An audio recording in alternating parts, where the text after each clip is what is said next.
Willkommen, bienvenue, welcome, Fremde, étranger, stranger, glücklich zu sehen, je suis enchanté, happy to see you, bleibe, reste, stay, wir sagen willkommen, bienvenue, and welcome, bienvenidos, vamos a seguir trabajando con el material que vamos a enviar a la convocatoria que se llama Diarios de Pandemia de la Universidad Nacional y El Espectador.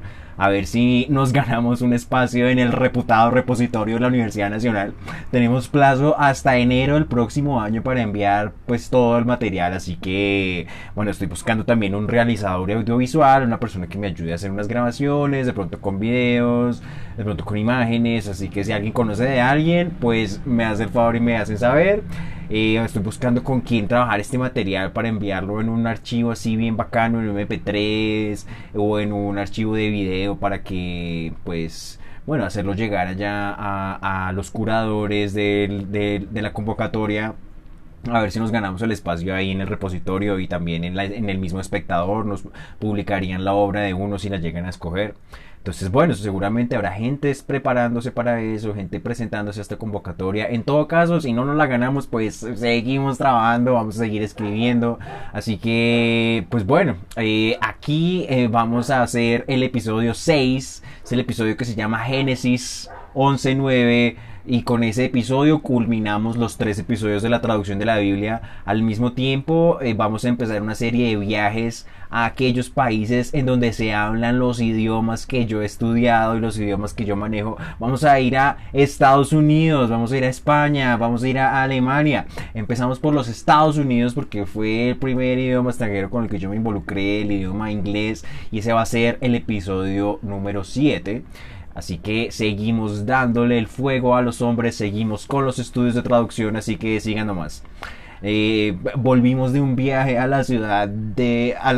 un lugar en la costa de Colombia que se llama Palomino, y eso es Pleasure Island. Hay un doctor en psicología, un psicólogo canadiense que se llama Jordan Burr Peterson, entonces hace todo un análisis psicológico de una película que se llama Pinocho. Es ahí en Pinocho hay un lugar que se llama Pleasure Island, es la isla del placer, y Palomino es verdaderamente la isla del placer, así que sobre eso hablamos en el podcast. De eso ya hicimos todo un contenido. Si la gente quiere escuchar el viaje a Palomino, no es la primera vez que hemos hablado de los viajes. Cuando hicimos el episodio 3 hicimos la ilustración. ¿Qué es la ilustración? Fue el texto de Immanuel Kant y eran los comentarios de Michel Foucault y todo eso. Ahí les conté que había ido a la ciudad de Honda, Tolima. Entonces allá en Honda, Tolima queda el Museo del Río Magdalena. El Museo del Río Magdalena se basa en las investigaciones que hizo Alexander von Humboldt. El sabio de todos los sabios viene aquí al país de Colombia y pasa por Honda y pasa por Bogotá, y entonces es toda una mirada de uno de estos germanos de los cuales sabemos el idioma porque como enseñamos alemán, es uno de esos alemanes que se viene acá a ver la grandeza de este territorio, y todo eso pues está allá en el Museo del Río Magdalena para que vayan y lo vean. Así que bueno, precisamente el episodio 7 será un viaje espiritual porque no conocemos el país de Estados Unidos. Hemos estado ya en conexiones que hemos hecho a otros viajes, pero no conocemos el país. He estado, por ejemplo, en el aeropuerto de Newark, en Nueva Jersey, en el aeropuerto de la ciudad de Houston, en Texas, pero no hemos conocido Estados Unidos como tal. Es un plan que tenemos, es uno de los proyectos que hay. Así que pues bueno, vamos entonces ahora sí a leer los guiones. Vamos a ir al episodio número 6. Vamos a ver el momento en el cual la humanidad hablaba el mismo idioma. Génesis 11:9. La humanidad hablaba el mismo idioma y tenía el mismo vocabulario, y un día se encontraron con una llanura y allí se reunieron y dijeron: vamos, construyamos una torre y construyamos una ciudad que llegue hasta el cielo, una torre que llegue hasta el cielo y que llegue hasta Dios, y así nos vamos a hacer famosos. Dios, viendo esto, se dijo a sí mismo: ellos son un solo pueblo, ellos hablan un solo idioma, y por eso ellos no van a dejar de hacer este trabajo. Es mejor que confundamos su idioma para que no se entiendan entre sí. Y de esta manera el Señor confundió el idioma de todos los habitantes de la tierra, los dispersó por todo el mundo y el nombre que le dio a esa ciudad fue Babel. De nuevo, bienvenidos a este episodio de estudios de traducción o traductología, dependiendo si hablamos de orientación de tipo lingüístico, de orientación de tipo cultural, literario y filosófico. Eso se va a llamar, como dicen los alemanes, entweder estudios de traducción o traductología. Los argentinos dicen translatología. Así que bueno, es un asunto del nombre, son discusiones nominales, eso lo vimos en el episodio 2. Hace rato no subíamos contenido, hace rato no nos escuchábamos, pero estamos aquí otra vez. Estamos muy, a pesar de todo lo que está pasando, estamos todavía escribiendo y todavía narrando desde este momento tan extraño que sigue viviendo la humanidad, en la medida en la que la pandemia y el confinamiento no han terminado. Recordemos que el pretexto de la serie de los estudios de traducción fue la pandemia. Y fueron las medidas de seguridad, y seguridad entre comillas, ¿ok? ¿Qué quiere decir seguridad? En Colombia, por lo menos, cuando nos toca ponernos tapabocas y alcohol, todo eso, cuando allá afuera tanquetas del SMAT le pasan a los muchachitos jóvenes que salen a protestar. ¿Qué significa entonces seguridad en ese contexto? Todo eso lo habían implementado los países de todo el mundo para que los contagios no se expandieran, para prevenir los contagios de los ciudadanos. Y vamos ya muchos meses, un montón de tiempo de esta situación que cada vez entendemos menos, así que puede ser que no haya absolutamente nada que entender con respecto de la pandemia y que lo único que toque hacer sea obedecer y hacer caso. Pues probablemente eso sea lo único. Así que este episodio número 6 es el último de una miniserie que hicimos sobre el encuentro entre los estudios de traducción y el libro de los libros. El libro de los libros, pues es la Biblia. Biblia es la palabra griega para libros en español, es books en inglés, Bücher en alemán y en todas las lenguas que ustedes se sepan. El estudio de la traducción de los textos bíblicos va a trascender las pretensiones religiosas de los evangelizadores y en ese sentido va a representar un campo de estudio importante para el asunto de la comparación de lenguas. Y por eso, pues, este estudio va a incidir como tal en la disciplina de la traducción. ¿Eso qué quiere decir? Quiere decir que las reflexiones que hicieron los traductores y los misioneros acerca de la traducción de la Biblia a los idiomas aborígenes de América y todo eso nutre como tal la disciplina de la traductología. Son Bible Studies, todo eso. Bueno, el primer episodio de esta serie sobre la Biblia fue pues Daniel. Vimos el libro de Daniel 10:11. Daniel 10:11 es un versículo que lo cita también Martín Lutero en una carta que se llama Sendbrief von Dolmetschen, y en el Sendbrief de Lutero ahí nos comenta cuáles son las ideas que él tiene acerca del proceso de traducción, y anunciamos unas nociones que se llaman traducción extranjerizante, traducción domesticadora. De eso también nos habla Bolaños haciendo una cita de Johann von Wolfgang von Goethe, el mismo Goethe que habla acerca de traducciones que son verfremden und einbürgern, y esa cita la leeremos en su momento. Vimos cómo Lutero alegaba por una traducción de tipo domesticadora, una traducción que sea planteada en una lengua que llegue al corazón de los hablantes. Y esa había sido la misma teoría que leímos con otro autor que se llamaba Eugene Naida, que venía acá a Latinoamérica desde su sur de los Estados Unidos a estudiar las lenguas aborígenes, a traducirles la Biblia a esas comunidades para que el proceso de evangelización fuera más efectivo y más rápido. Y entonces por eso ese autor también lo revisa Bolaños en su introducción a la traductología, lo revisa Amparo Hurtado en su traducción y traductología, grande Amparo Hurtado. El segundo episodio pues fue Isaías 7:14. Ahí vimos de lleno cuál era el error de traducción que habían cometido los 70 traductores de la Septuaginta. Es lo que Diana Uribe llama el milagro de los 70. Eso sí ya eso ya tiene mucha mitología, porque entonces lo que cuenta Diana Uribe es que eran 70 eruditos y a cada erudito lo pusieron en una ciudad, en un lugar distinto de la ciudad de Alejandría.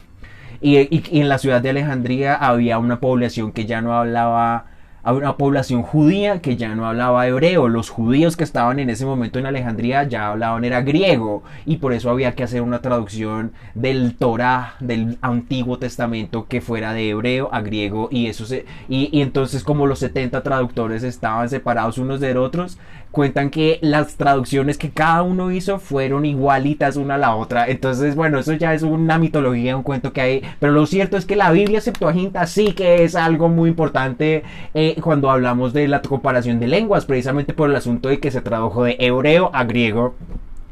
¿Y cuál habría sido el error de traducción de los 70 eruditos, de los 70 traductores de la Septuaginta? Habían traducido la palabra hebrea alma por la palabra griega partenos.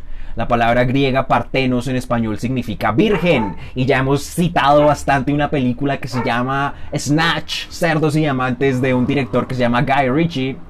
Y bueno, ahí aparecen varios ancianos judíos.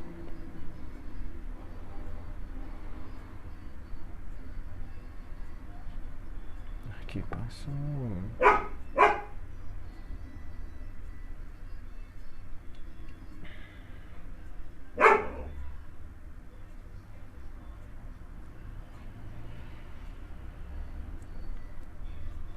¿Qué pasa?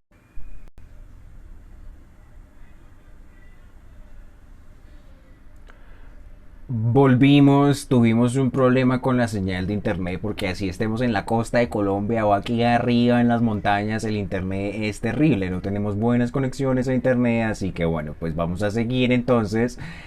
Habíamos quedado pues entonces que, bueno, ¿cuál había sido el error de traducción de los 70 traductores? Había sido que habían traducido la palabra hebrea alma por la palabra griega partenos, y en español partenos significa virgen. Y hemos citado bastante una película que se llama Snatch, Cerdos y Diamantes, que la dirige Guy Ritchie, y ahí muestran una escena donde hay varios ancianos judíos hablando de este error de traducción, y ahí mencionaban que lo que le llamó la atención a los posteriores cristianos había sido el uso de la palabra virgen, y entonces de ahí sale toda la mitología de la Virgen María, el mito mariano, del cual también nos habla pues Mario Mendoza en su Buda Blues. Y entonces es en el versículo 7:14 del libro de Isaías en donde aparece una especie de profecía anunciando que una virgen estaba embarazada, y eso es lo que los cristianos van a interpretar como el anuncio. Es Die Verkündigung en alemán, es un cuadro que pintó un autor, no recordamos ahora el nombre, pero es un cuadro que se llama el anunciamiento, la enunciación. Entonces es el ángel Gabriel anunciándole a María que está embarazada. Y ese pues es el anuncio de una virgen que concebirá un hijo que va a ser pues el hijo de Dios. Según los judíos, toda la interpretación alrededor de la Virgen María es en realidad ese error de traducción que habían cometido los 70 traductores de la Septuaginta en la ciudad de Alejandría, en Egipto, donde había una población judía que ya no hablaba hebreo, sino que hablaba griego, y es a ellos a quien iba dirigida esa traducción, donde se usa la palabra virgen, que crea todo ese mundo cristiano en el que estamos viviendo todavía. En el principio era la palabra, y entonces en este episodio vamos a ir al inicio, vamos a ir al origen, vamos a ir al comienzo, vamos a hablar del primer libro de la Biblia. Ahí aparece varias historias sobre el origen del mundo, el origen del género humano. Vamos a hablar naturalmente del libro del Génesis. Génesis es entonces otra palabra griega que significa origen. Ahí en ese libro del Génesis, en el versículo 11, encontramos el mito de la construcción de la Torre de Babel. Vamos a ver los autores.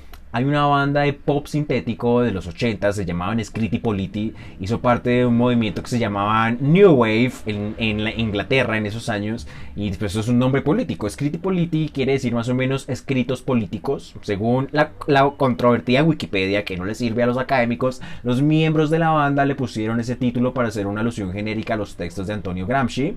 Las letras de esa gente entonces se basan como en temas líricos, tienen temas como íntimos, son reflexiones políticas también, hay entonces hay figuras mencionadas en esas letras, intelectuales como Marx, Bakunin, Derrida, Deleuze, Lacan, los posmodernos, todos esos. En ese sentido, pues entonces escribieron una canción que se llama Jacques Derrida, donde hacen una crítica a la banalidad de la música prefabricada, a la banalidad de la música pop, y entonces hacen la cita del Casanova, que es un juego de palabras así muy inglés, muy, con esos plays and words del idioma inglés, ¿cierto? Entonces es la combinación entre la palabra cash, ¿ok? Y la palabra Casanova. Entonces nos hablan del Casanova, los chicos de Scritti Politti, en esa canción de Jacques Derrida. Jacques Derrida es un filósofo que nació en Argelia, en el norte de África. De allá también es Manu Chao, que es tan fantástico y tan guau y tan miau, donde allá en el África hubo una colonización francesa así tremenda, que lo que hace es llevar allá el idioma de Voltaire. Ok, el idioma de la literatura del hexagón allá a esos territorios, y por eso Derrida escribe principalmente en idioma francés. Derrida escribió un texto que se llama De Tour de Babel en 1985. Con ese texto ubicamos las reflexiones en torno a la traducción en lo que se denomina el pensamiento deconstructivo. La deconstrucción es el concepto principal de la obra de Jacques Derrida. En estos tiempos que vamos corriendo, hay una tendencia a no saber qué significa ese término. Hay una tendencia a interpretar la deconstrucción como si esas fueran actitudes y acciones que adoptamos de los géneros contrarios. Entonces son los hombres haciendo lo que hacen las mujeres, ¿ok? Son las mujeres haciendo lo que hacen los hombres. Y eso es un término que tiende a asociarse principalmente con cuestiones de género. Así, o sea, la gente lo asocia con eso. Vamos ahora a intentar darle luz a ese concepto desde la perspectiva de los estudios de traducción, de la traductología, de la comparación de las lenguas del mundo y sus hablantes, y vamos a darle luz a ese concepto desde la importancia que tiene la reflexión sobre el lenguaje en las vidas de todos nosotros. Seguimos con el profe Sergio Bolaños. En su introducción a la traductología, el profesor Sergio Bolaños presenta unas citas del ensayo de Jacques Derrida que se llama De Tour de Babel. Siguiendo a Bolaños, Derrida anota que el nombre propio Babel, en alemán se pronuncia Babel, es intraducible, y en ese sentido no pertenece a las otras palabras de la lengua, no pertenece al sistema de la lengua que se puede traducir, que es traducible. Como nombre común, como un sustantivo común, Babel puede entenderse como el significado de lo que puede ser confusión, confundir, y entonces de esta forma Babel puede ser entonces un nombre propio, un topónimo, el nombre de una ciudad, lo que ustedes quieran, y un nombre común que indica un estado de confusión, una acción de confundir. En ese punto es bueno preguntarnos cuál es la diferencia entre nombres propios y nombres comunes. No es obvio para todo el mundo. Escuetamente dicho, así rápidamente, los nombres propios van a designar nombres de personas, instituciones, designan lugares, son lo que se conocen como topónimos, se escriben en mayúscula. Y en cambio, por otro lado, los nombres comunes van a designar objetos, cosas inanimadas, se escriben en minúscula. Continúa Derrida, el nombre propio en sentido propio no pertenece a la lengua. Cuando nombramos el nombre, es decir, cuando mencionamos el sustantivo, se hace posible, lo podemos interpretar, Anführungszeichen, entre comillas, por el equivalente semántico, pero eso ya no sería nombre propio. Es el ejemplo que pone Bolaños de la palabra Pierre en minúscula y en mayúscula.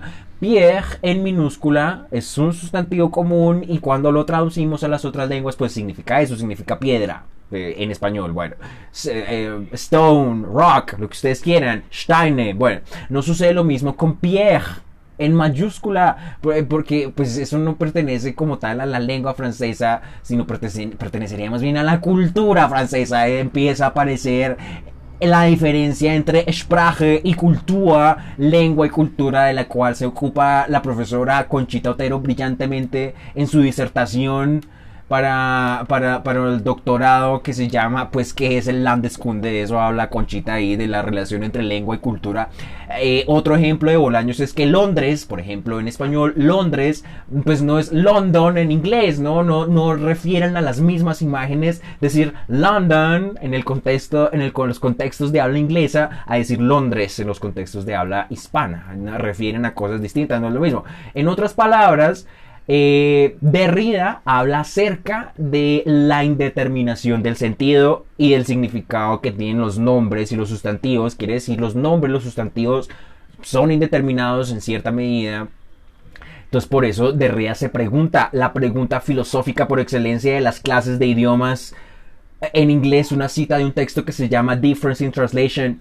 When we say Babel today, do we know what we are naming? Cuando decimos el nombre Babel, ¿sabemos a qué nos referimos? Y ahí era cuando habíamos dicho que al hacernos la pregunta por el significado de las palabras de las lenguas que no conocemos, en español, en inglés, en francés, en alemán, en nasa, en guambiano, en el que ustedes quieran, entonces ahí en ese momento nos estamos remitiendo al concepto principal de la obra de Jacques Derrida, y ese concepto se llama la deconstrucción. Deconstruirse es aprender lenguas extranjeras, y habíamos traído a nuestro relato esta cita de Bolaños. Para Derrida, la multiplicidad de las lenguas como resultado de la construcción de la Torre de Babel constituye una deconstrucción. Es la búsqueda, es la construcción de la lengua universal, y da como resultado la diversidad, da como resultado la deconstrucción de esta lengua en muchas otras lenguas. Este acto de construcción y de construcción al mismo tiempo implica la posibilidad y la imposibilidad de la traducción. En el comentario que hace el profe Bolaños al texto de Derrida, Bolaños anota que Derrida, este autor, va mucho más allá en cuanto a la perspectiva mesiánica que tiene la traducción. Dice que esa perspectiva mesiánica de que es la panacea y la solución de todo se presenta de manera explícita en el ensayo. Bolaños entiende que Derrida pone el énfasis de las reflexiones en la literalidad, quiere decir en la letra, o en lo que en el marco del pensamiento saussuriano se conoce con el nombre de el significante. Ferdinand de Saussure fue entonces un lingüista suizo que fundamentalmente hablaba de cuál era la diferencia entre el significado y el significante. Por un lado, el significado pues son los signos lingüísticos, son las letras, y posteriormente son las palabras que conforman esas letras, y eso es Champollion traduciendo la piedra Rosetta. Por otro lado, el significado pues son las imágenes mentales de los hablantes cuando escuchan o cuando leen esas palabras que forman esas letras. Y por eso era que nos habíamos preguntado, nos habíamos hecho una pregunta muy difícil de responder: ¿qué significa Dios? La palabra Dios en español, la palabra God en inglés, la palabra Gott en alemán, la palabra Dieu en francés, la palabra latina Deus, y todas las palabras de todos los idiomas de todo el mundo que tienen este significante que conocemos como Dios. Dios, God, Dios, ¿alguna de esas palabras dice alguna información acerca de lo que significa Dios? Usted pone la D, la I, la O y la S juntas y eso usted le da una idea de qué significa Dios.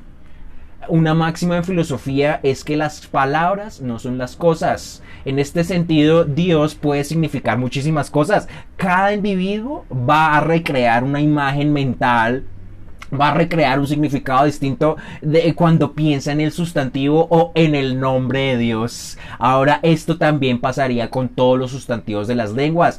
Con todos, con mesa, cama, olla, con lo que ustedes quieran. Por eso el ejemplo de que London en inglés, en los contextos de habla inglesa, no refiere a lo mismo que a Londres, ¿no? A los latinos les refiere a otras cosas, a los de España, a los de la península les refiere a otras, y así sucesivamente. A los estadounidenses también se imaginan cosas distintas con el nombre de las ciudades y ese tipo de cuestiones, refiere a significados distintos. Así que los significantes, las palabras por sí mismas, no sirven para saber qué significan. No sirven para saber el verdadero significado de las palabras, como lo apunta Andrés Amorós, que hace una introducción a Rayuela de Julio Cortázar impresionante. ¿Cómo podemos saber el significado de una palabra? ¿Qué determina que sabemos qué significa una palabra? Son preguntas muy angustiantes en todo caso. Así que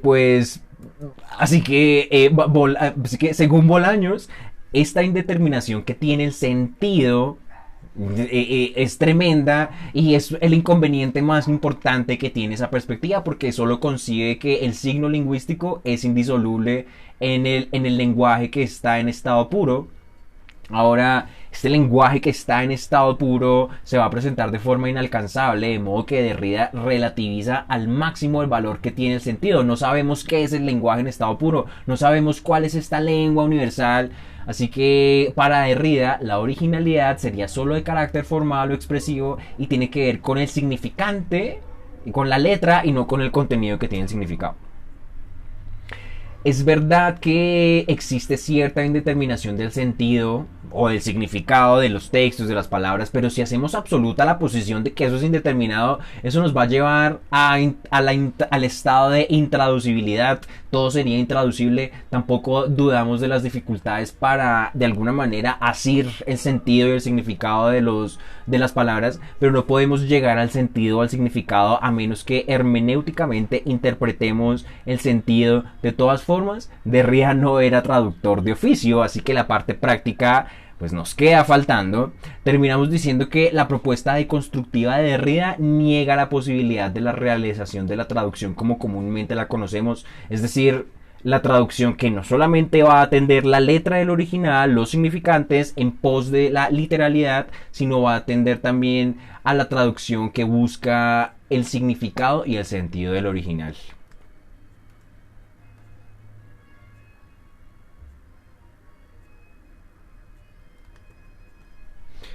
Vamos a tomarnos un momento para hacer un par de precisiones en el contenido de nuestros episodios. Cuando hicimos Atrapados sin salida habíamos hablado de el álgebra de Baldor. Aurelio Baldor fue un matemático y un abogado cubano que iba a redactar una versión del álgebra para Latinoamérica, porque el álgebra que existía en ese momento era en el español de España, en español peninsular, y por eso es el álgebra de Baldor, que no es ningún árabe ni ningún afgano. Entonces uno ve el meme ahí de que se busca terrorista afgano y es una foto del man del álgebra de Baldor. Ese no es Baldor, Baldor era un man cubano y por eso es el álgebra de Baldor, es la versión del álgebra de este profesor cubano. Dijimos que Amparo Hurtado, siguiendo a otro autor que se llama Roman Jakobson, distinguía entre traducción interlingüística y traducción intralingüística. Interlingüístico quiere decir traducir entre dos lenguas, digamos el árabe y el español. En cambio, intralingüístico quiere decir traducir dentro de la misma lengua. O sea, tenemos un texto en español de España y vamos a traducirlo a español de Latinoamérica, a español de Colombia, lo que ustedes quieran.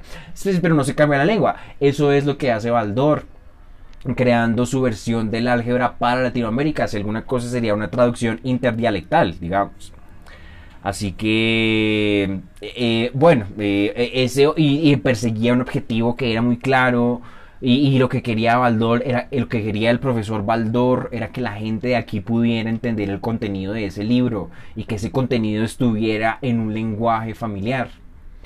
Después, en el episodio de Daniel 10:11, habíamos dicho que las técnicas de traducción eran los procedimientos que dan cuenta del producto de la traducción y que finalmente son estos procedimientos los que demuestran la labor del traductor. Discutir estas técnicas de traducción es una labor prometeica, es la labor de darle el fuego a los hombres, porque estas técnicas representan claves importantes para la comparación de las lenguas desde el ámbito de los estudios de traducción. Recordando que la investigadora Rebecca Oxford escribió en 1990 un libro que se llamaba Language Learning Strategies y que los profesores de alemán no han leído, y según ella dice: el mero acto de traducir es en sí mismo una estrategia de aprendizaje de lenguas.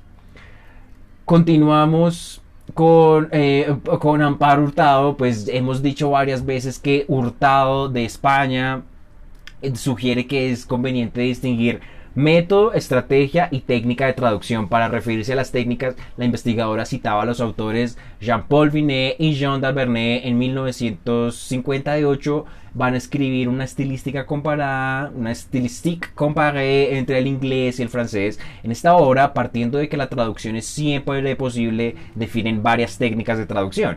Y bueno, en realidad se llaman procedimientos técnicos de traducción según Vinet y d'Albernay, pero eso son discusiones nominales. Vinet y d'Albernay distinguen en un principio 7 procedimientos o 7 técnicas básicas, y eso está clasificado en 3 procedimientos directos, y 4 procedimientos oblicuos. Los procedimientos directos eran calco, préstamo, traducción palabra por palabra. Los procedimientos oblicuos son transposición, modulación, equivalencia, adaptación y existen muchos más. Vamos a ver la definición de 3 de estas técnicas con sus respectivos ejemplos, que lo vamos a sacar de la cita 11.9 del Génesis. Vamos a ver la definición de ampliación lingüística, modulación y elisión.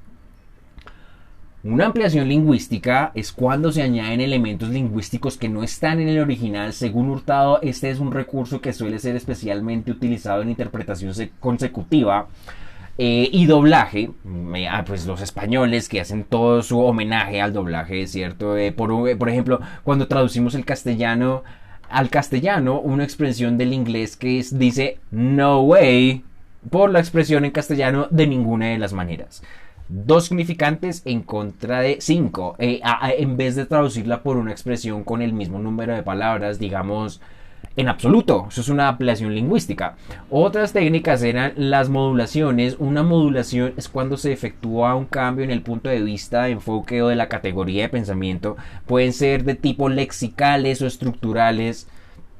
Y lo mismo, para Binet y D'Albert, eso se llaman acepciones, para otros se llaman de otras maneras. Hay un ejemplo, digamos, si estamos dependiendo de nuestra adscripción ideológica, ok, vamos a traducir entonces del árabe al español, uno dice o golfo arábigo o golfo pérsico, eso depende, pues uno, pues a quién le va más.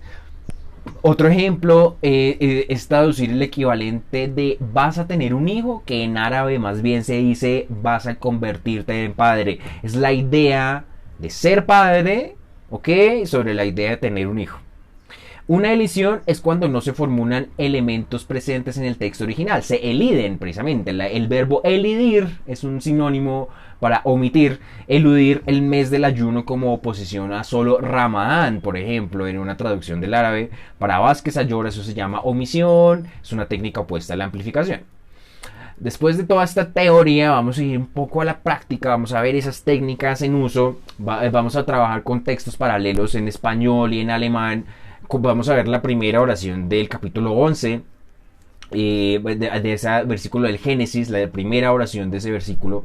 Para esto vamos a usar 2 Biblias, una Biblia que en alemán y otra en español. Nuestra versión en alemán proviene de la Watchtower and Bible Tract Society of Pennsylvania en los Estados Unidos. Allá hay una gran población de gente que es protestante, de la misma línea de los protestantes de Lutero, precisamente porque está el fenómeno de lo que se conoce como los Deutsch Amerikaner, ok, son los German Americans. Ahorita vamos a ir a Estados Unidos. En adelante eso se llamará la Watchtower, y nuestra versión en español la distribuye para Latinoamérica el Consejo Episcopal Latinoamericano. Se llama el CELAM. La frase del Génesis 11.9 en alemán dice: Die ganze Erde nun hatte weiterhin eine Sprache und hatte einerlei Wortschatz. En esta frase en alemán aparecen 2 adverbios de tiempo y 2 adjetivos. Los adverbios nun y weiterhin significan respectivamente mientras tanto y hasta ahora. El adjetivo einerlei significa igual, es un sinónimo, digamos, de gleich, de egal, einerlei. Según el diccionario de Duden, eso es un adjetivo indeclinable, lo que quiere decir no declina, no se le pone S, no se le pone R, no se le pone nada de eso. Y el adjetivo ganz, que sí se declina, pues significa todo. Es un sinónimo de, pues, al, digamos. Así que bueno, aparecen 3 sustantivos. Es el sustantivo Erde, el sustantivo Sprache y el sustantivo Wortschatz. Respectivamente significan tierra, idioma y vocabulario. Aparece solo un verbo, que es el verbo tener. Es el verbo haben en forma de pretérito, dice hatte.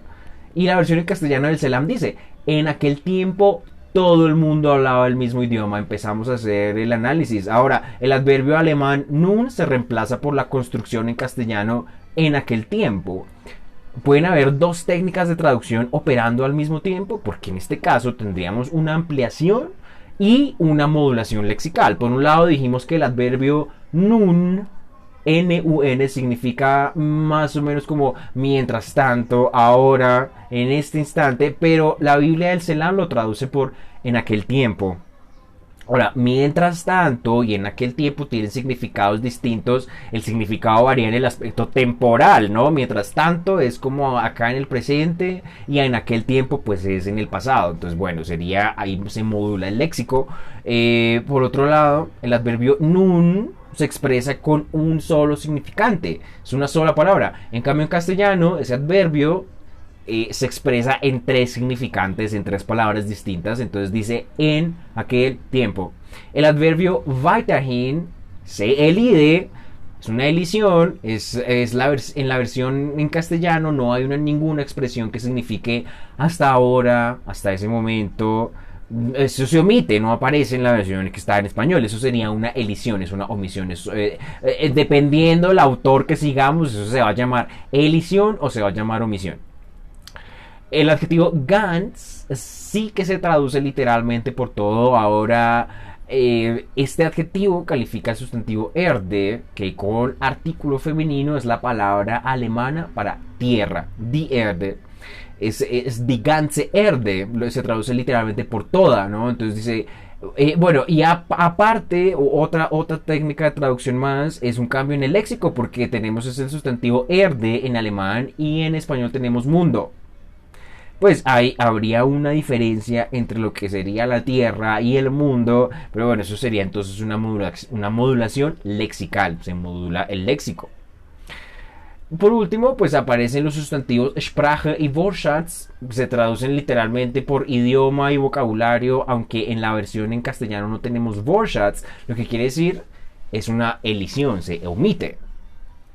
Así que, bueno, con el mito de la Torre de Babel damos por terminada esta miniserie que hicimos sobre el encuentro entre estudios de traducción y la Biblia. Y después de la ceremoniosa seriedad que tienen los textos bíblicos, vamos a ir al género de la comedia y vamos a burlarnos del feminismo corporativo y vamos a hablar extensamente sobre la traducción del humor, el humor. Vamos a seguir hablando de estudios de género y traducción, todo sobre una base cultural. Vamos a ver literatura, vamos a ver cine y música. Vamos a estar en el país de Estados Unidos, vamos a estar en España, vamos a seguir en Alemania, vamos a traer autores colombianos, vamos a seguir hablando de otros investigadores que se han dedicado a las reflexiones sobre la traducción. Vamos a hacernos la pregunta de qué es el bilingüismo. Vamos a ver algunos sketches muy interesantes de un grupo de actores estadounidenses que se llaman College Humor. Los vamos a comentar, vamos a proponer traducciones para eso.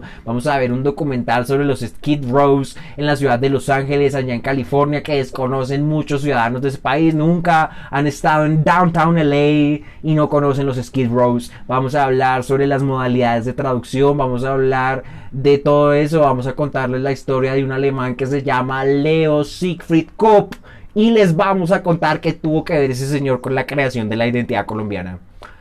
Estos son los espacios donde interactúan las lenguas, los pueblos, las culturas. Toda esta narración es de Marcel Forigua con los textos, grabado con el micrófono de dotación y la cámara del computador. Ich bedanke mich für die Aufmerksamkeit. Vamos a seguir ahora con el episodio 7. Vamos a ver un poco los espectadores. Tenemos una persona viéndonos, nos han compartido varias veces, así que bueno, pues seguimos entonces acá hablando. Vamos a seguir ahora con el episodio número 7. Es el episodio es la primera parada que vamos a hacer en Estados Unidos. Quiere decir, vamos a hacer primera parada Estados Unidos, segunda España, tercera Alemania. Empezamos por Estados Unidos, vamos a hacer 2 partes de esta parada. Así que seguimos hablando de estudios de traducción de Sergio Bolaños, de las orientaciones de tipo cultural, literario y filosófico, de la traductología, que es de orientación de tipo lingüístico. Vamos a hablar de Catford, vamos a hablar de temas de gran coyuntura, vamos a hablar de letras de canciones. East Coast, I know you're shaking right. Down South, I know you're bouncing right. West Coast, I see you walking right. Midwest, I see you swinging right. And no matter what I do, all I think about is you. And you don't know what you mean to me.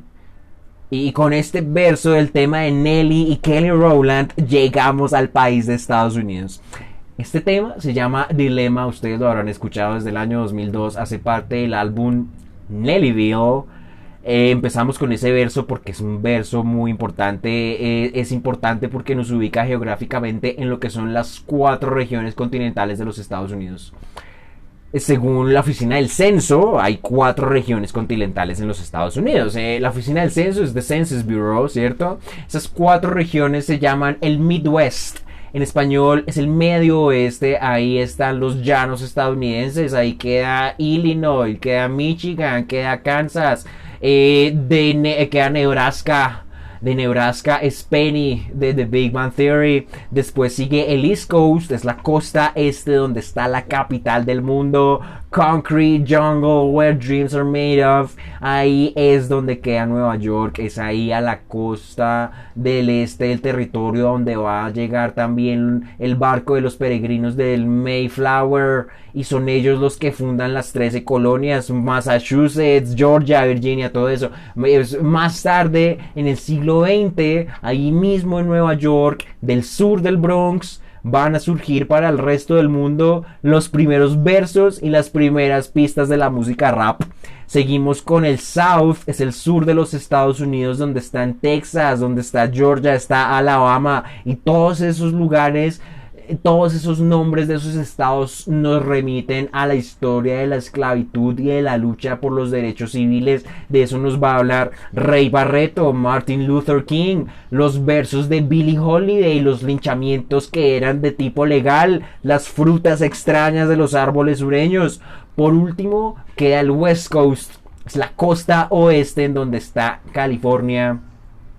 Y todos esos otros estados que antes eran México y que antes eran España y que antes eran el mundo indígena ancestral que se reconstruye cada día en las huertas y hoy en día es donde queda Hollywood y es donde queda toda la industria cinematográfica, donde queda la máquina de los sueños. Vamos a hablar bien sobre cada una de estas regiones y de otras que quedan por fuera. Por ejemplo, en las islas queda, por ejemplo, Alaska, que queda más arriba, más allá, cerca de Canadá y de Rusia.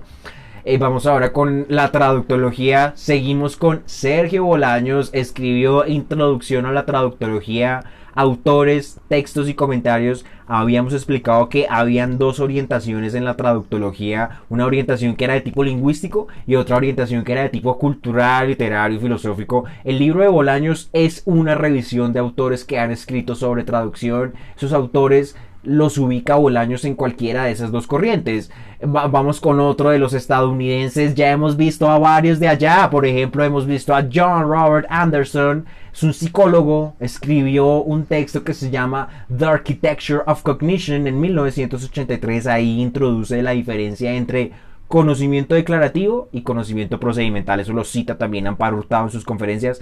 Según Amparo Hurtado, la acción de traducir es un conocimiento procedimental.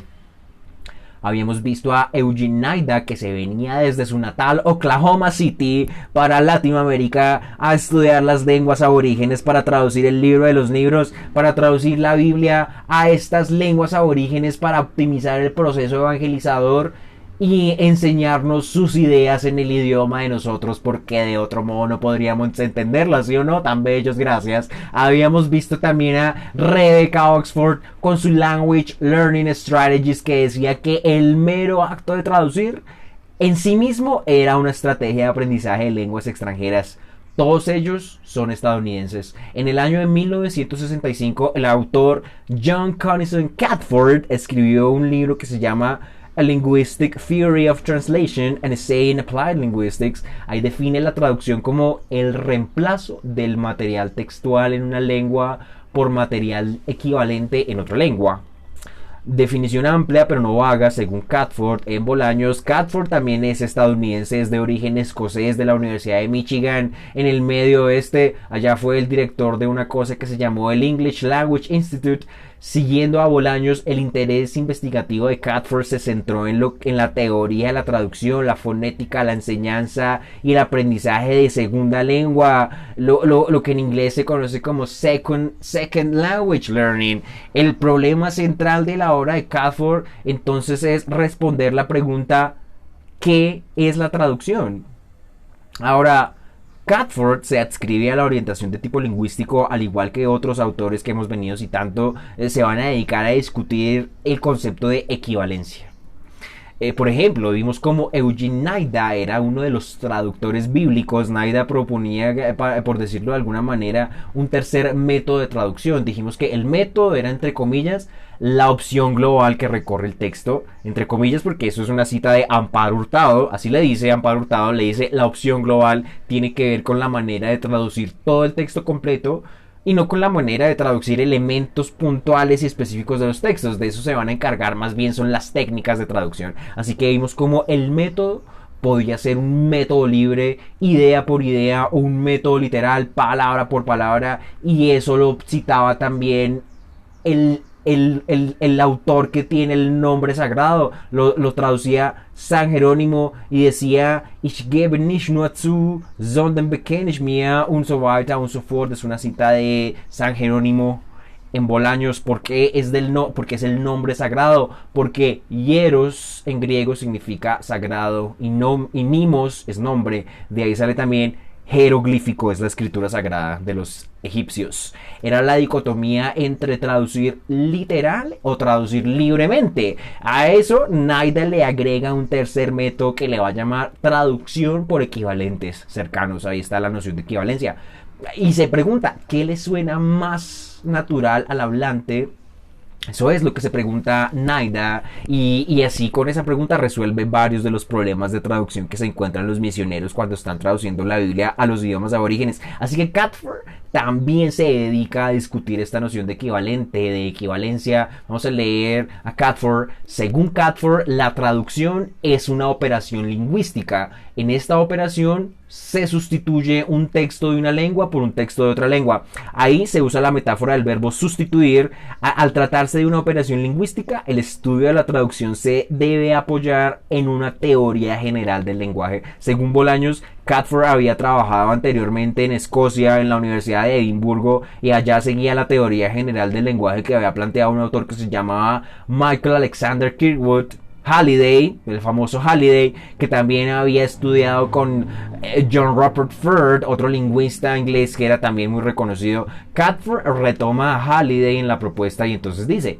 el lenguaje es un tipo de comportamiento humano basado en patrones. Es la forma de interacción más importante entre los seres humanos. Este comportamiento se externaliza en una actividad corporal y tiene ejecutor y tiene receptor. De esta manera, la actividad lingüística, cuando se externaliza, se manifiesta a través del medio oral, con un hablante y con un oyente, o a través del medio escrito, con un escritor o con un lector.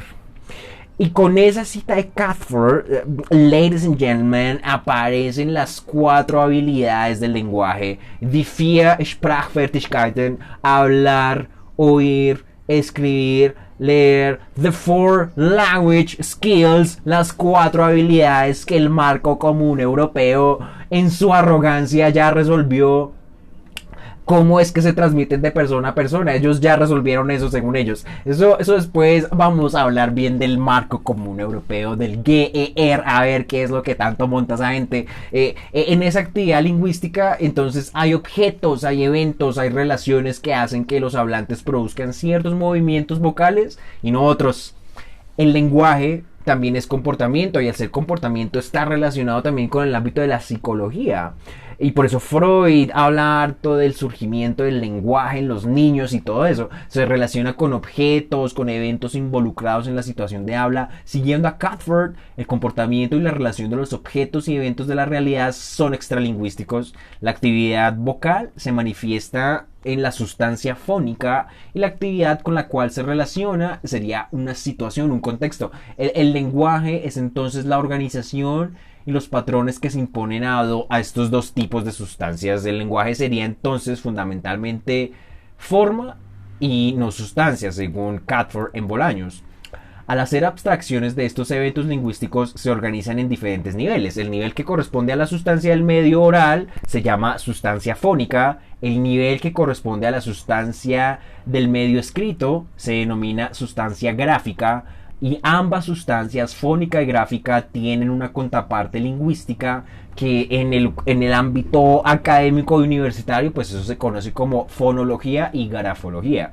Ahí aparecen 2 niveles según Catford.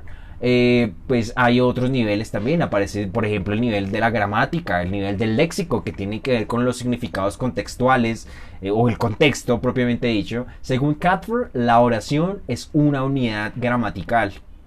Y esas unidades gramaticales operan en jerarquías. Es muy importante esa palabra para los posmodernitos que no saben qué es la posmodernidad.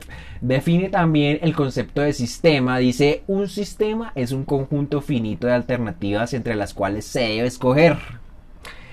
Un ejemplo de este sistema gramatical es el sistema del número, que es o es singular o es plural. En algunas lenguas apareció un sistema numérico dual y en fin, entonces hay que mirar cuáles son los sistemas que tienen los diferentes idiomas. Después Catford nos dice algo muy interesante sobre los acentos, sobre la pronunciación, sobre el lenguaje hablado propiamente. Catford se distancia en cierta medida de la teoría lingüística de Halliday en cuanto se considera que es posible separar esos niveles. Es decir, podemos de hecho separar el nivel fonológico del nivel grafológico, del nivel gramatical, del nivel lexical, y cada nivel, cada cajón vamos adquiriendo conocimientos específicos en esos tipos de cajones. Entonces, bueno, esa separabilidad es claramente observable según Catford. En el momento, digamos, en que una persona que habla inglés aprende francés como segunda lengua y habla con la gramática del francés perfecta y el léxico del francés perfecto, pero con una fuerte fonología inglesa, es decir, con un fuerte acento en inglés. Vamos ahora con el comentario que hace Bolaños, muy crítico. Bolaños continúa diciendo que la teoría de Halliday utilizada por Catford presenta varios inconvenientes. Primero, considerar que el lenguaje fundamentalmente es forma y no sustancia. Pues porque, por ejemplo, en el caso de la sustancia fónica, o sea, en el caso de los sonidos, eso no se puede aceptar. Es decir, los sonidos del lenguaje no son ruidos inarticulados, sino son concreciones de los patrones fonológicos que tienen las lenguas. Es la diferencia entre el ámbito de la fonética y la fonología. Y sin esas concreciones fonológicas, pues entonces los sonidos no son sino abstracciones vacías. En otras palabras, Catford separa los fonemas de los sonidos, precisamente. No es lo mismo fonética y fonología, pero esto no quiere decir que la fonética no haga parte de la lingüística. Segundo, concebir solamente las relaciones formales entre las unidades lingüísticas es no dar cuenta del contenido semántico de estas unidades, y la traducción tiene que ver precisamente con la configuración y la comprensión del sentido lingüístico. Habíamos dicho que Catford entendía que la traducción era el reemplazo del material textual de la lengua origen por el material textual equivalente en la lengua meta en cualquiera de los niveles lingüísticos. Es decir, se trata de la traducción que se realiza solamente en un nivel fonológico, en un nivel grafológico, en un nivel gramatical, traducción solo de tipo lexical. Catford cita como por ejemplo los actores, los actores utilizan acentos extranjeros o acentos regionales, y esto pues podemos relacionarlo con los aprendices de las lenguas extranjeras. Precisamente es gente que te va a hablar alemán con prosodia de colombiano, francés con prosodia de colombiano, y así. Entonces el asunto de que uno primero tiene una identidad muy clara primero antes de la lengua extranjera es un asunto importante, porque aquí la gente que enseña alemán y que enseña francés, inglés, pues son muy colombianos todos, tienen cédula y tienen una identidad muy clara y son personajes de tipo bilingüe, primero con una identidad clara que es la colombiana antes de tener una identidad en la segunda lengua. Es importante pensar en eso. Y con eso pues entonces hacíamos una analogía entre los actores y los aprendices de lenguas extranjeras. Por otra parte, la traducción grafológica se utiliza para efectos tipográficos cuando estamos escribiendo la lengua extranjera. Es decir, según esto, todo esto quiere decir que imitar un acento en un primer momento se considera para Catford una traducción fonológica. Imitar un acento es una traducción fonológica. Entonces, con eso y con el mundo de los actores y la imitación de los acentos y todo eso, entramos al arte de los artes, entramos en el mundo de la máquina de los sueños, entramos al embeleco del siglo XX, como le dice Fernando Vallejo, según Mecano, los fantásticos Mecano de España. un fundido en negro y después plano picado al revés del rascacielos. Con esto vamos entrando poco a poco al mundo del big picture, del motion picture, es el mundo de la imagen en movimiento. Vamos entrando en el mundo del cine. Es un tema muy importante cuando hablamos del país de Estados Unidos. Entramos en el mundo del cine porque planeamos escribir el guión de una película que se llama Germania e Italia. Y en Germania e Italia vamos a hablar de muchas cosas. Allá en Estados Unidos hay dos migraciones muy importantes. Es la migración alemana, la migración italiana. Por ejemplo, hay un pintor alemán que se llama Johann Friedrich Overbeck. Overbeck nace en Lübeck, en Alemania, en el estado federado de Schleswig-Holstein, al norte de Alemania, donde está casi la frontera con Dinamarca. Este pintor vivió en el siglo XIX, en los 1800, y pintó un cuadro que se llama Italia y Germania. En alemán original es Italia und Germania. Es una pintura de 1828. Italia y Germania se encuentra en la nueva pinacoteca de la ciudad de Múnich, en Baviera, y hay también una copia.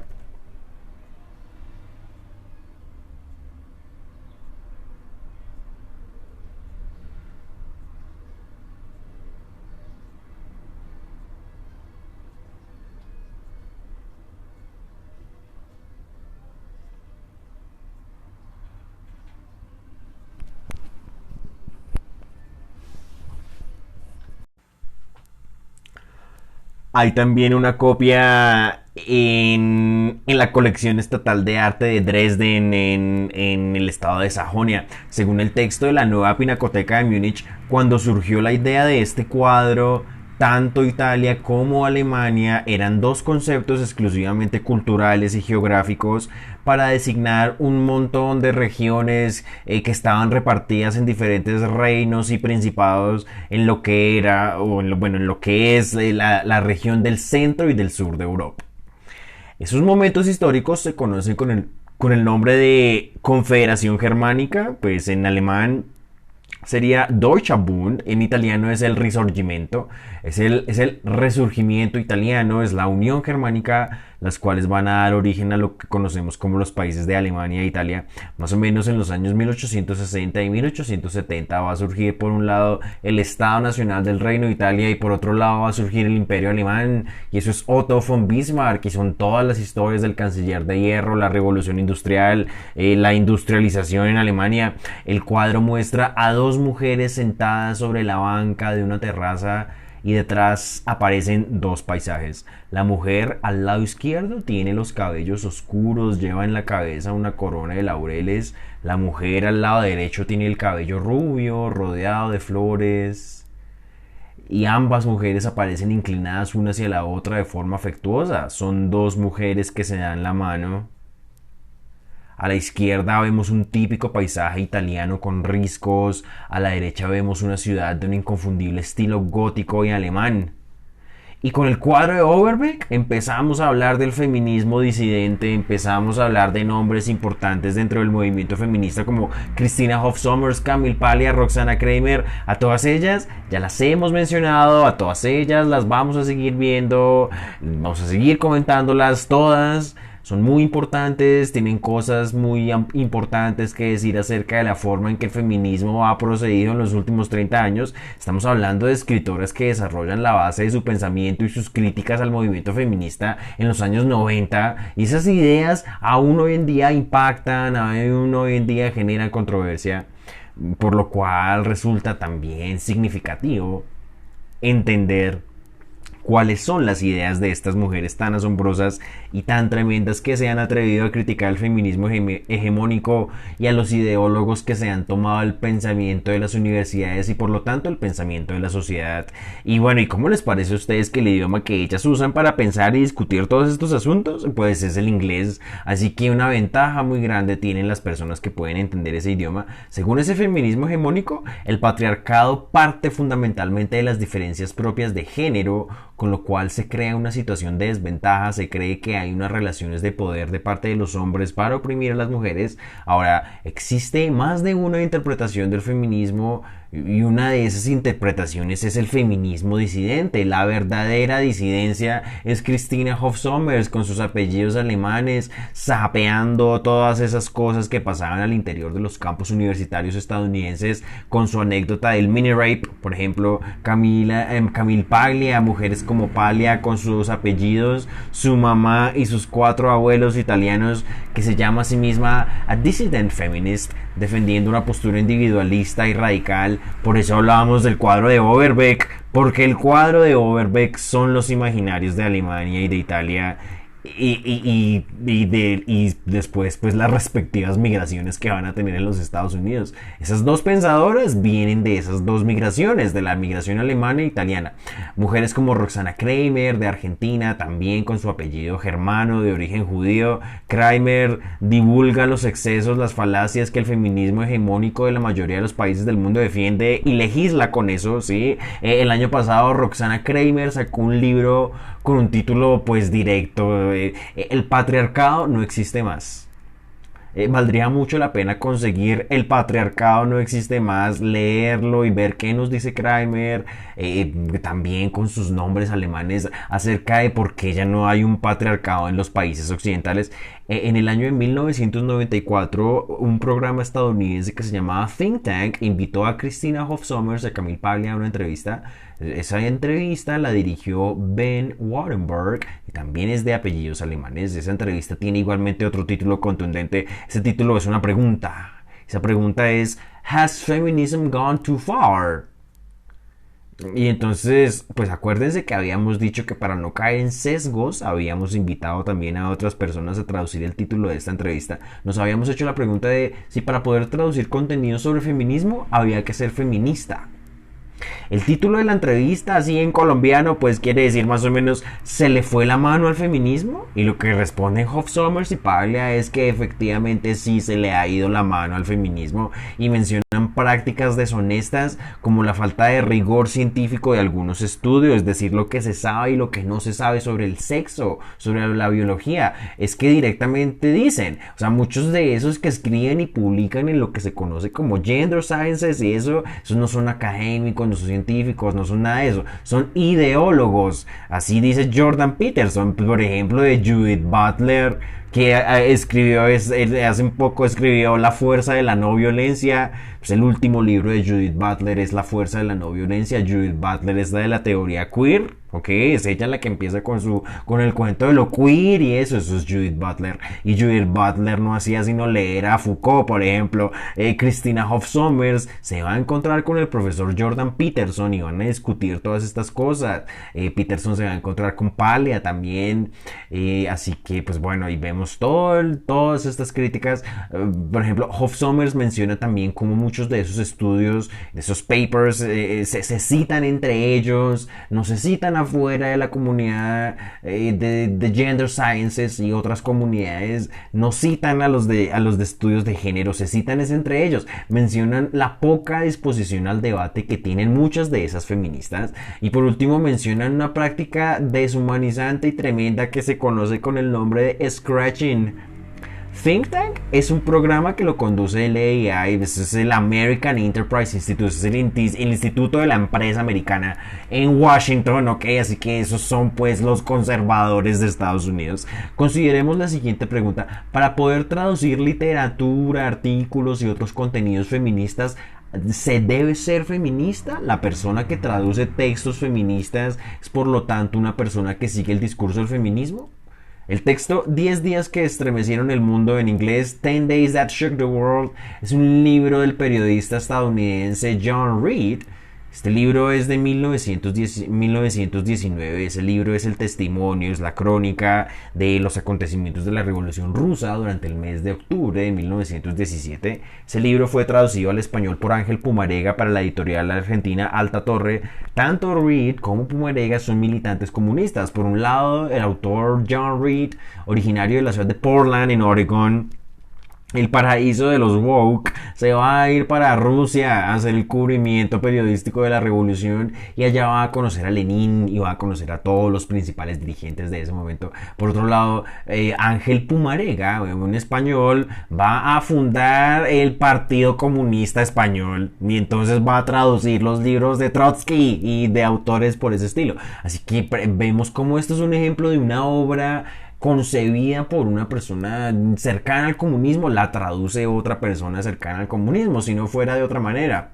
Ahora, puede ser que militar dentro del feminismo, estar de acuerdo con el feminismo, seguir el feminismo, defender el feminismo, en fin, puede que todo eso sea la única condición para estar en la capacidad de traducir los textos de las feministas sin caer en sesgos y en interpretaciones sin fundamento. Vamos ahora sí con el texto que vamos a analizar. Después de la introducción empieza el anfitrión Ben Wattenberg con una pregunta que responde Hoff Sommers en su libro. ¿Qué ha pasado con el feminismo?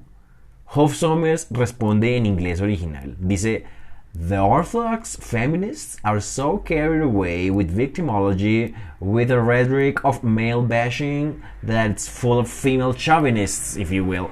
Also, women that are quite eager to censor, to silence. And what concerns me most as a philosopher is that that's become very anti-intellectual, and I think that poses a serious risk to young women in the universities.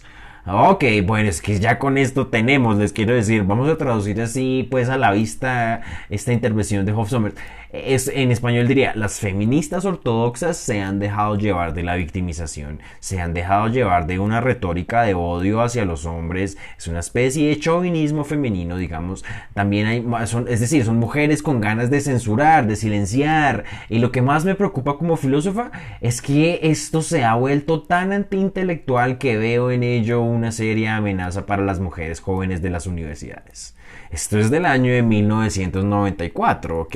Tener presente ese año, en ese año nací yo. Christina Hoff Sommers, con sus apellidos alemanes, conduce un programa que se llama The Factual Feminist. En español, la feminista basada en los hechos. Es interesante la traducción de basada porque el mundo de los gamers, de los jugadores de videojuegos masculinos en internet le puso a un apodo parecido. Les puso Base Mom.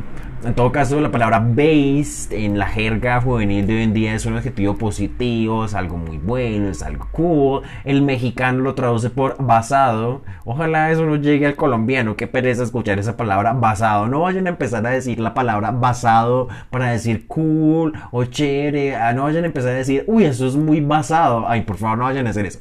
Hoff Sommers ha escrito varios libros como Who Stole Feminism, The War Against Boys. Es una de las fuentes principales de personas como Roxana Kramer, como Milo Yiannopoulos, pues que son críticos también de ese feminismo hegemónico.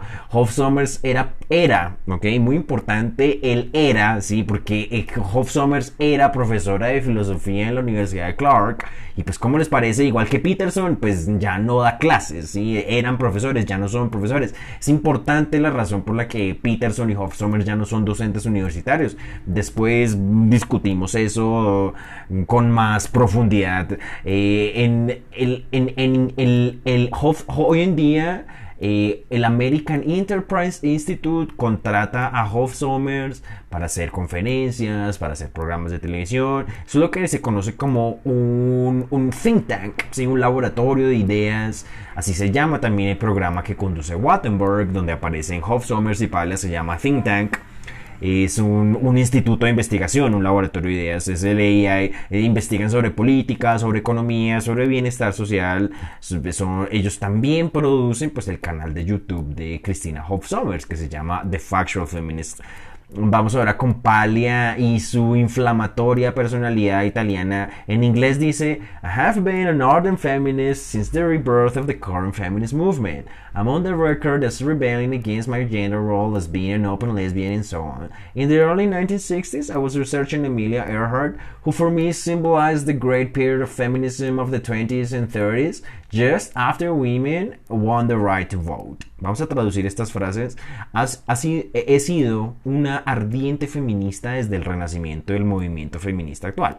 Me reconocen porque supuestamente me rebelé en contra de mi género, porque era abiertamente lesbiana. A principios de los 60 estaba investigando la obra de Amelia Earhart. Para mí, ella simbolizaba el gran periodo del feminismo de los años 20 y 30, justo después de que las mujeres obtuvieron el derecho a votar.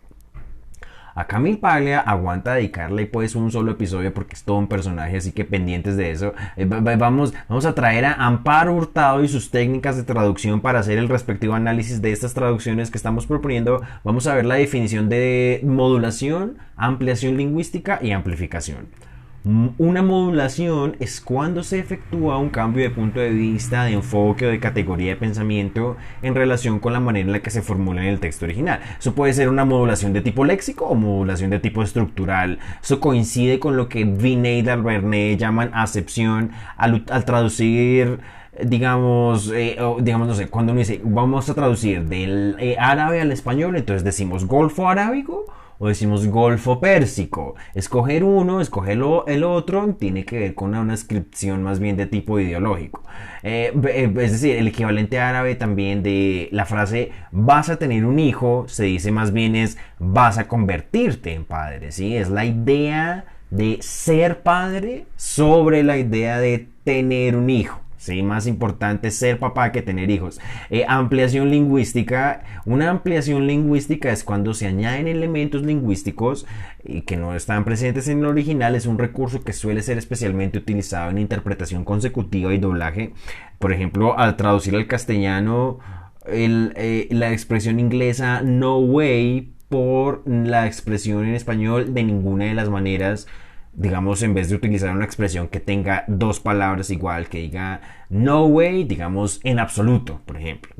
Eso sería una ampliación lingüística. Una amplificación es cuando se introducen o se añaden elementos lingüísticos, pero estos sí no aparecen formulados en el texto original de ninguna manera. O sea, no los estamos ampliando desde el texto original, sino los estamos agregando desde cero. Es decir, no estamos partiendo de ningún sustantivo, de ningún adjetivo, y lo estamos volviendo dos significantes. Ese es el caso de la ampliación lingüística. Tú tienes en el original un sustantivo y en tu traducción vas a tener sustantivo y adjetivo, ¿sí? Pero ese sustantivo, ese adjetivo ya estaba en tu original. Eso quiere decir que es una ampliación. Lo ampliaste de uno solo que había en el original a dos o tres significantes. La amplificación es que uno introduce el elemento desde cero, ¿sí? No estaba antes. Eso es una amplificación. Eso son informaciones, son paráfrasis explicativas, son notas de traductor. Las notas de los traductores se consideran un tipo de técnica de traducción, son amplificaciones. Digamos, en una traducción del árabe al castellano, en vez de traducimos Ramadán como el mes del ayuno, así, en vez de usar la palabra Ramadán, y se explica que es el Ramadán, es un mes donde se ayuna, es lo que Vinay y Dalbernet dicen que se llama una explicitación. Según Delisle se llama una adición. Según Margot es la paráfrasis legítima y ilegítima, paráfrasis explícita en Newmark. Y bueno, en fin, otros nombres. Recuerden que esos son simplemente discusiones nominales, no importa cómo le digan, sino lo importante es el qué del concepto, ¿sí? Exacto, dijimos que por ejemplo las notas a pie de página, sí, esas notas vendrían siendo un tipo de amplificación. Vamos con la cita de Hoff Sommers y con las con las traducciones, con los análisis de lo que estamos proponiendo. Hoff Sommers decía: The orthodox feminists are so carried away with victimology, with a rhetoric of male bashing, that it's full of female chauvinists, if you will. Las feministas ortodoxas se han dejado llevar de la victimización, se han dejado llevar de una retórica de odio hacia los hombres. Es una especie de chauvinismo femenino, diríamos. Aquí vemos una ampliación lingüística. Pasamos de un sustantivo en inglés original a artículo y sustantivo en la versión en español, ¿sí? Es decir, vemos el uso de la palabra victimology y en inglés en español es la victimización, ¿sí?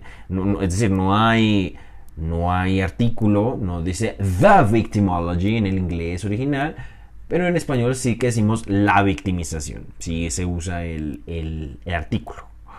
Vemos también el sustantivo male bashing, compuesto por male y bashing. Bashing significa más o menos criticism, opposition, violent assault, attack. En todo caso es algo negativo, es crítica, es oposición, es un asalto violento, un ataque, es un espíritu de contrariedad. La palabra bashing, ¿sí? Y el adjetivo male, que significa pues masculino, macho. Propongo male bashing como odio hacia los hombres para que quede bien claro qué es lo que significa. En términos de las técnicas de traducción tenemos una amplificación. Estamos introduciendo precisiones que no están formuladas en el original y que apoyan la transmisión de nuestro mensaje. Pasamos de un significante a 4 significantes. Pasamos de male bashing, una sola palabra, a 4. Odio a los hombres. Otra opción podría ser la palabra misandría, porque el español también hereda palabras del griego, así que pues misandría es literalmente eso, es el odio a los hombres, ¿sí? En fin, bueno, vamos ahora con la cita de Paglia. Dice, I have been an ardent feminist since the rebirth of the current feminist movement. I'm on the record as rebelling against my gender role, as being an open lesbian and so on. He sido una ardiente feminista desde el renacimiento del movimiento feminista actual. Me reconocen porque supuestamente me rebelé en contra de mi género, porque era abiertamente lesbiana y así. Vamos a ver la expresión to be on the record as. En español la traduje por ser reconocido por. ¿Sí? Tenemos una compresión, pasamos de 3 significantes a 1. On the record. Preposición, artículo y sustantivo se sustituyen por un solo adjetivo en español, reconocido. Eso nos da el mismo significado. On the record, por reconocido. Y con esto llegamos al final de este 7º episodio. Hemos llegado al final. Dijimos que íbamos a hablar del humor, así que eso queda pendiente por hacer. Vamos a hacer pues una segunda parte de esta primera parada en los Estados Unidos. Vamos a ver a College Humor, vamos a ver los apellidos irlandeses, los apellidos alemanes, los apellidos italianos, los apellidos rusos. Vamos a ver las burlas al feminismo. Se va a hacer nuestro 8º episodio, va a ser el siguiente episodio donde vamos a seguir hablando de la comedia, del humor, del teatro. Estos son los espacios donde interactúan los pueblos, las lenguas, las culturas. Son los espacios de habla hispana, de habla inglesa, de habla francesa mía, de habla alemana, europea, latinoamericana. Es mi hablar colombiano que trae todas estas cuestiones importantes desde otros idiomas para ustedes. Muchas gracias por la atención. Después seguimos contando más. Thank you very much.